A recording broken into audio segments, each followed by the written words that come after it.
গাজীপুরের শ্রীপুরে পুলিশের গাড়িতে হামলা চালিয়ে সুমন শেখ নামে এক চিহ্নিত সন্ত্রাসীকে ছিনিয়ে নিয়েছে তার সহযোগী সন্ত্রাসীরা। এই ঘটনায় আহত হয়েছে অন্তত 7 পুলিশ সদস্য।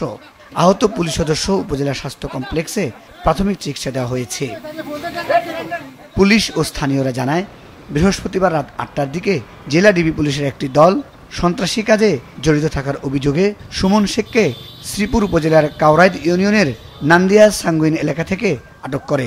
সুমন শেখের সহযোগীরা খবর পেয়ে শ্রীপুর চৌরাস্তা এলাকায় পুলিশের গাড়িতে হামলা চালিয়ে সুমনকে ছিনিয়ে নেয়। ঘটনার বর্ণনা এভাবেই দেন অভিযানে থাকা এক পুলিশ। আমরা তো ওই দিক থেকে আসতেছি, আমরা তো ওই দিকেই ঢুকছিল, ওই দিকে পরে ট্যাংরা মোড়ে আসলো, সাররা ওসি সাররা আসছিল মোড়ে, এমন কিন্তু আমরা পিছনে আছি, জামে যেতে পারিনি।